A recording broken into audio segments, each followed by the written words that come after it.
Last part में हमने देखा था कि ली जिया को लेकर अम्यूजमेंट पार्क में आता है, जहाँ पर जिया काफ़ी ज़्यादा खुश थी। फिर यहाँ से हमें फ्लैशबैक का सीन दिखाया जाता है, जहाँ पर जिया हाई स्कूल में पढ़ रही थी और उसके पास एक लड़का आता है एक लेटर देते हुए और कहता है कि मैं तुम्हें प्यार करता हूँ। जब जिया ने उस लेटर को खोला था, उसमें तो एक फ्रॉक की फ़ोटो थी और वहीं पर पीछे एक लड़की बैठी हुई थी जो कि जिया की क्लासमेट थी। वो उस पर ज़ोर ज़ोर से हंसने लग जाती है। वो लड़का दरअसल उसी लड़की का बॉयफ्रेंड था और वो दोनों बात कर रहे थे। वो लड़की कहती है कि जिया, इसको तो कोई लड़का पसंद ही नहीं कर सकता, इसके मुंह पर इतने ज़्यादा दाग धब्बे जो हैं। जिया अपना फेस छुपा रही थी। अब सीन प्रेजेंट में आता है, जहाँ पर जिया उसी लड़की के बारे में सोच रही थी, क्योंकि वो सभी फ्रेंड्स अभी एक डेट पर मिलने वाले थे। तभी जिया ली के पास जाती है और लीव मांगती है। ली वजह पूछता है तो वो बताती है कि बदला लेने का टाइम आ चुका है। इसके बाद हम उसी लड़की को देखते हैं जो बाकी सारे फ्रेंड्स के साथ बैठी हुई थी और कहने लगती है कि शायद जिया नहीं आएगी क्योंकि वो तो काफ़ी अगली है, उसे शर्म आ रही होगी हमसे मिलने के लिए। वहाँ पर वो अपने हस्बैंड के साथ आई हुई थी। तभी हम देखते हैं कि जिया भी वहाँ पर पहुँचती है, जो कि काफ़ी ज़्यादा सुंदर लग रही थी। उसे देखकर उसके सारे क्लासमेट्स तो शौक रह जाते हैं कि जिया तुम इतनी सुंदर कैसे हो गई। वो लड़की भी उसे देखकर जेलस फील कर रही थी और जिया को बोलने लगती है कि सुंदर होने से क्या होता है, तुम्हें पता नहीं इसकी चॉइस कितनी गंदी है। इसने पता नहीं कैसे लड़के को चुना जिसको कि शादी पर ही छोड़कर चली गई। जिया को ये सुनकर काफ़ी बुरा लगता है और वो बताती है कि मेरे हस्बैंड को देखो, ये कंपनी का डायरेक्टर है। वहीं पर एक और लड़की बैठी हुई थी जो जिया की फ्रेंड से बोलती है कि फिर तो तुम्हारा हस्बैंड जिया के लिए एक अच्छा लड़का देख सकता है अपनी ही कंपनी में से। तो उसकी फ्रेंड बोल पड़ती है कि हाँ, एक लड़का है मेरी नज़र में, इसका ड्राइवर। कुछ नहीं, वो बस 54 ईयर का है, उसकी वाइफ उसे छोड़कर चली गई है, उसके पास बच्चे हैं और मुझे लगता है कि जिया के लिए वही परफेक्ट मैन होगा। जिया, तुम्हें भी लेट नहीं करना चाहिए वरना डिलीवरी में काफ़ी दिक्कत आती है। तुम्हारे बच्चे का IQ भी लो हो जाएगा अगर तुम लेट डिलीवरी करोगी। जिया इस पर बोलती है कि मुझे अभी इन सब में इंटरेस्ट नहीं है, मैं अभी पैसा कमाना चाहती हूँ और काम पर फोकस करना चाहती हूँ। इतने में उसे ली का कॉल आ रहा था। उसकी फ्रेंड तो पीछे से बातें ही बनाई जा रही थी। ली उससे पूछता है कि मेरी वो वाली फाइल कहाँ पर रखी है, तो जिया बताती है कि वो नीचे वाले ड्रॉर में है। लेकिन ली पीछे से उस लड़की की बातें सुन लेता है जो कि कह रही थी कि तुम तो कोई भी लड़का डिजर्व नहीं करती। फिर ली कॉल करते ही अपने ड्राइवर को गाड़ी घुमाने के लिए बोल देता है। वापस हम जिया की फ्रेंड को देखते हैं जो कि अब अपने हस्बैंड को देखकर बोल रही थी कि मुझे तो स्कूल के डेज याद आ रहे हैं जहाँ पर कि हम बस में ट्रैवल करते थे, लेकिन अब तो हमें गाड़ी में ट्रैवल करना पड़ता है, जो कि मेरे हस्बैंड की है और वहाँ पर वो एक ऑडी की चाबी रखती है। तभी ली वहाँ पर आ जाता है और कहता है कि सॉरी मैं लेट हो गया और अपने आप को इंट्रोड्यूस करवाता है, ये कहते हुए कि मैं जिया का बॉयफ्रेंड हूँ। जिया तो उसे देखकर हैरान थी। फिर ली अपनी गाड़ी की चाबी टेबल पर रखता है। वहीं पर जो उसके दोस्त बैठे हुए थे वो उस चाबी को देख लेते हैं कि ये तो फरारी है। तभी जिया की दोस्त बोलते हैं कि पक्का तुमने ये गाड़ी किश्तों पर ली होगी, और अगर सच में जिया तुम्हारा बॉयफ्रेंड अमीर है तो हमारे डिनर का बिल पे वही करेगा। जिस पर ली बोलता है कि हाँ, मुझे कोई भी प्रॉब्लम नहीं है, लेकिन जब 2 रिच मैन यहाँ बैठे हों तो ऐसे अच्छा नहीं लगता। मैं आधा बिल पे कर दूंगा, आधा आपके हस्बैंड को पे करना पड़ेगा। जिस पर उसका हस्बैंड भी मान जाता है। अब जिया की फ्रेंड ली को नीचा दिखाने के लिए काफ़ी ज़्यादा महंगी डिशेस ऑर्डर कर रही थी। उसने ये भी नहीं देखा कि आधा बिल तो उसके हस्बैंड को पे करना था। वो लगातार काफ़ी महंगी महंगी डिशेस ऑर्डर करने लग जाती है। ली भी जले पर नमक छिड़कने के लिए महंगी डिशेस ऑर्डर कर देता है, और अपने लिए नहीं, उसके सभी दोस्तों के लिए। उसके सभी दोस्त तो खुश हो जाते हैं कि ली हैंडसम होने के साथ साथ अमीर भी था। तो वहाँ पर जिया की वो दोस्त काफ़ी ज़्यादा जेलस फील करने लगी थी। जब बिल देने की बारी आती है तो ली तो अपनी साइड का बिल पे कर देता है, लेकिन अब उस फ्रेंड के हस्बैंड को बिल पे करने में मौत आ रही थी क्योंकि वो रुपए काफ़ी ज़्यादा थे। तो वो लड़का अपनी वाइफ पर चिल्लाकर कहता है कि ये सब तुम्हारी गलती है, तुम्हें अपनी फ्रेंड से माफ़ी मांगनी पड़ेगी। इसलिए अब उसकी फ्रेंड उठकर जिया के पास जाती है और कहती है कि स्कूल की बातें तो बचपना थी, तो मुझे माफ़ कर दो एज अ क्लासमेट समझकर। लेकिन जिया तो उसकी बातें ही नहीं सुन रही थी। ली भी जिया का हाथ पकड़ता है और उसे बाहर की तरफ ले आया था। वो लड़की तो जिया को आवाज़ देती रह जाती है। तभी उसका हस्बैंड उठता है और उसके फेस पर जोर से थप्पड़ मारकर बोलता है कि मुझे डिवोर्स चाहिए। ली और जिया तो हंसते हंसते बाहर आ जाते हैं, जहाँ पर ली मजाक में जिया से कहता है कि आज तो तुम मुझे गरीब कर ही छोड़ोगी। जिया भी कहती है कि हाँ, थोड़ा सा, और तुम काफ़ी ज़्यादा स्मार्ट हो। फिर नेक्स्ट सीन में हम जिया को देखते हैं जो ली के लिए चॉकलेट्स लेकर गई हुई थी।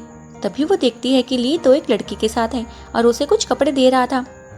जिया को ये देखकर अच्छा नहीं लगता। फिर वो लड़की जिया के पास आती है और बताती है कि मेरा नाम है लेनी और मैं यहाँ पर रहने के लिए आई हूँ। क्योंकि ली और मैं बचपन के दोस्त हैं और ली की मॉम मेरी मॉम की भी दोस्त है। हमारी ये दोस्ती रिश्तेदारी में बदलने वाली है। जिया तो ये सुनकर काफी ज्यादा सैड हो गई थी। सीन में जिया ब्रश कर रही थी और लैनी ली का कोट पहने हुए उसके पीछे से गुजरती है। जिया ये देख लेती है और उसे जाकर बोलती है कि तुम्हें नहीं पता कि ली को नहीं पसंद कि उसके कपड़ों को कोई छेड़े। लैनी बोलती है कि उसी ने ही मुझे ये पहनने के लिए दिया है। जिया को ये चीज़ काफ़ी अजीब लगती है। फिर रात के टाइम ली जिया के पास आता है और वो फुटबॉल मैच देखने के लिए जिया से पूछ रहा था। जिया मना करती है क्योंकि उसको फुटबॉल के बारे में नॉलेज नहीं थी।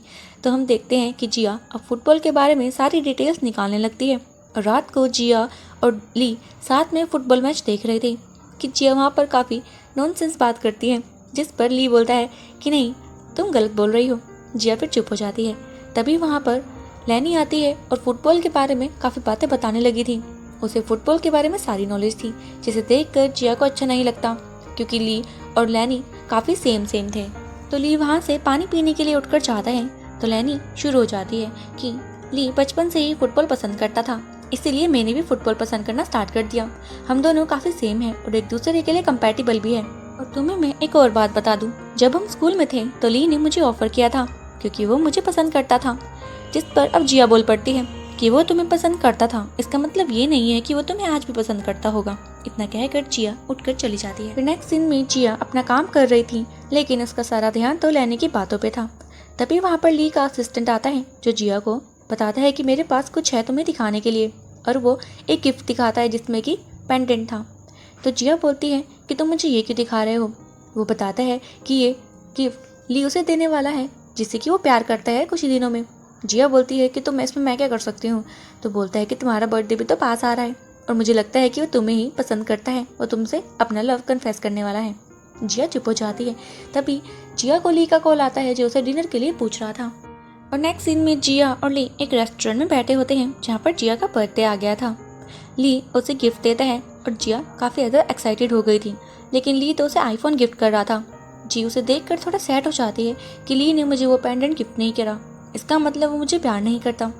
जिया उस गिफ्ट को तो एक्सेप्ट कर लेती है, लेकिन फिर जब घर जाती है तो देखती है कि लैनी ने वही सेम पेंडेंट पहना हुआ है। उसे यकीन हो गया था कि ली उसे नहीं बल्कि लैनी को पसंद करता है, इसलिए वो घर छोड़ने का फैसला ले लेती है। जब ली घर पर आता है तो देखता है कि गेस्ट रूम की चाबी वहीं पड़ी हुई है। फिर वो लैनी से पूछता है क्या जिया घर छोड़कर चली गई है। वो हाँ में जवाब दे रही थी और ली की बाहें पकड़कर बोल रही थी कि अब हमें परेशान करने के लिए कोई भी तीसरा इंसान यहाँ पर नहीं है।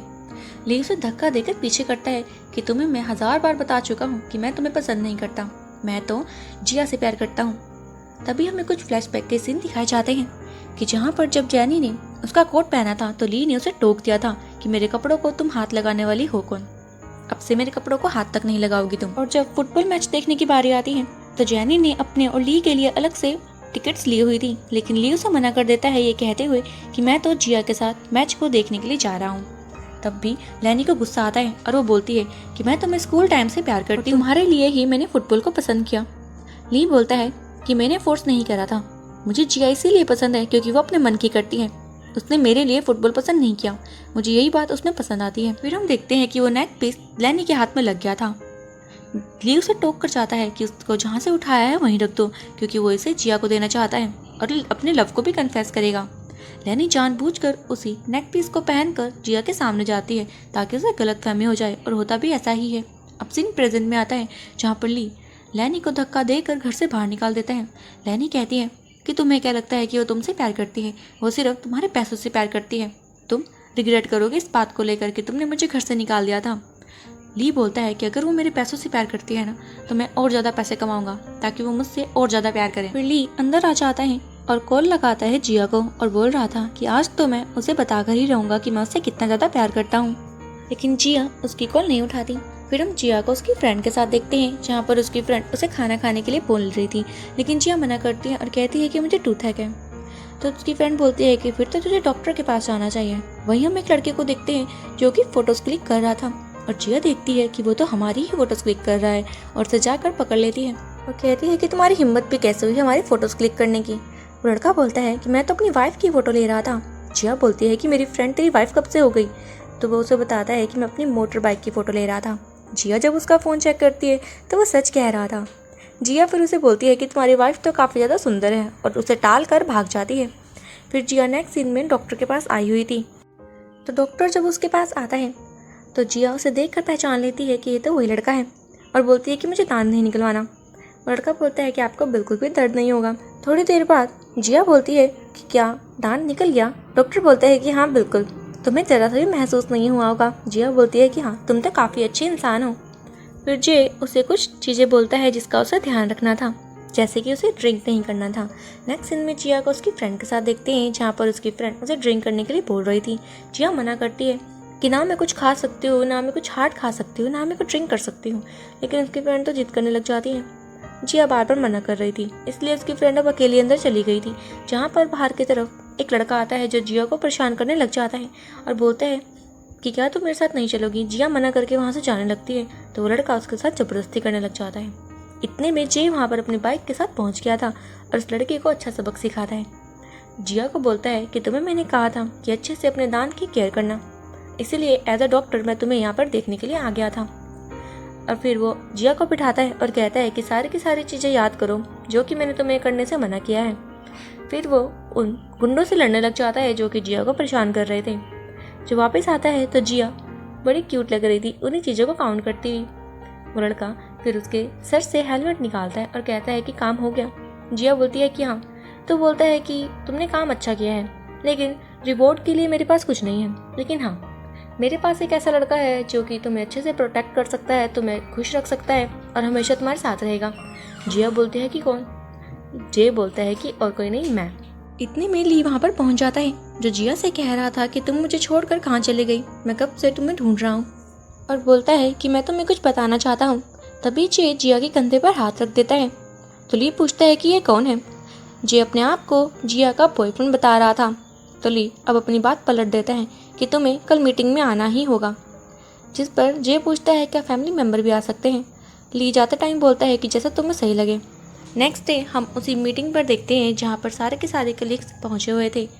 ली जैसे ही जिया के पास बैठने के लिए जाता है, जे भाग कर जिया के पास बैठ जाता है और ली से कहता है कि तुम तो लेट हो गई। ली बोलता है कि मैं वहाँ पर बैठना भी नहीं चाहता था। जिया ली की तरफ ही देख रही थी। फिर बीच में जिया की ड्रिंक खत्म हो जाती है तो जे बोलता है कि मैं तुम्हारे लिए न्यू ड्रिंक ले आता हूँ। ली का असिस्टेंट वहाँ पर जे के पैर में पैर फंसा कर उसे गिरा देता है और ली को इशारा करता है। फिर ली भी ड्रिंक लेने के लिए जाता है, लेकिन हम देखते हैं कि जे फिर भी उससे जल्दी ड्रिंक ले आया था और ली को कहता है कि तुम तो अभी भी लेट हो गए। इसके बाद हम देखते हैं कि वो सभी गेम्स खेलने लग जाते हैं, जहाँ पर कि वो कार्ड गेम खेलते हैं। ली अलग टीम में था और जिया और जे अलग टीम में। रूल ये था कि जो भी हारेगा उसे डांस करना होगा। तो जिया आराम से जे के कान में बोलती है कि मैं अपना मजाक नहीं बनवाना चाहती यहाँ पर डांस करके, इसलिए तुम्हें जीतना ही होगा। जे अपने जैसे ही कार्ड्स फेंकता है तो बोलता है कि इसे हराने के लिए 2 जोकर चाहिए। तो ली बोलता है कि मैं तो हार चुका हूँ, तो हारने वाले को डांस करना था। तो ली बोलता है कि जो भी मेरी तरफ से डांस करेगा उसे मैं प्रमोट कर दूंगा अपनी कंपनी में। इसलिए सारे कलीग्स हाथ उठाने लगते हैं और ली की जगह नाच भी लेते हैं। अब पार्टी खत्म हो गई थी और वो सब अपने घर को चले जाते हैं, जहाँ पर हम जिया को जे के साथ देखते हैं। चलते टाइम जे जिया से कह रहा था कि मैं तुम्हारा बॉयफ्रेंड बनना चाहता हूँ। जिया बोलती है कि मैं तुम्हारी फीलिंग की रिस्पेक्ट करती हूँ, भले ही ली मुझसे अब प्यार ना करता हूँ, लेकिन मैं उससे हमेशा प्यार करूँगी। इसीलिए अब जे मायूस होकर जाने लगता है और जाते टाइम बोलता है कि मैं तुम्हें कुछ बताना चाहता हूँ। फिर वो जिया को बताता है कि ऐसा नहीं है, वो भी तुमसे काफ़ी प्यार करता है। फिर हमें कुछ फ्लैशबैक के सीन दिखाए जाते हैं कि जहाँ पर जब ली जिया के लिए ड्रिंक लेने के लिए गया था तो जे नोटिस करता है कि ली जिया के लिए स्पेशल ड्रिंक मंगवा रहा था जो कि उसे काफ़ी पसंद थी और वो वहाँ पर अवेलेबल नहीं थी। जब तक वो ड्रिंक आई तो उसने एक लड़की के थ्रू जिया तक वो ड्रिंक पहुँचा दी। और गेम के टाइम पर भी ली ने देख लिया था कि जिया जे के कान में बोल रही है कि वो अपना मजाक नहीं बनवाना चाहती लोगों के सामने नाच कर, और ली अपने आप ही हार मान लेता है। जब वहाँ से जब वो घर जा रहे थे तो जे नोटिस करता है कि ली के पास तो 2 जोकर निकले थे। अगर वो पत्ते फेंक देता तो वो गेम जीत चुका था, लेकिन उसने ऐसा नहीं करा क्योंकि जिया नहीं चाहती थी कि उसका मजाक बने। अब सीन प्रेजेंट में आता है जहाँ पर जे ने ये सारी बातें जिया को बता दी थी और जिया को रियलाइज होता है कि उसने ली को कितना गलत समझ लिया। फिर हम ली को देखते हैं जिसको जिया की कॉल आती है और जिया ली से कहती है कि तुमने मुझे उसके बाद कॉल करने की ट्राई भी नहीं करी। ली बोलता है कि तुमने मुझे ब्लॉक कर दिया था। तो जिया बोलती है कि तुम्हें मुझे बताना तो चाहिए था कि तुम मुझे पसंद करते हो, ली बोलता है कि मैं तुम्हें कैसे बताता, तुम खुद बताओ। जिया बोलती है कि जब तुम मुझसे मिलने के लिए आए तब बताते। तो बोलता है कि तुमने मुझे अपने बॉयफ्रेंड से इंट्रोड्यूस करवा दिया था, मैं कैसे बोल सकता था। वो ऐसे ही फ़ोन पर लड़ते लड़ते एक दूसरे के सामने आ जाते हैं और जिया फ़ोन पर चिल्लाकर कहती है कि तुम्हें मुझे डायरेक्ट बताना चाहिए था। तो ली भाग कर आता है और जिया को किस कर देता है और कहता है कि इतना डायरेक्ट सही है ना। जिया भी उल्टा उसे पकड़ कर किस करने लग गई थी। और इसी के साथ हम इस पार्ट को भी ख़त्म करते हैं। तो फ्रेंड्स, मिलते हैं इसके नेक्स्ट पार्ट के साथ। Till then take a good bye.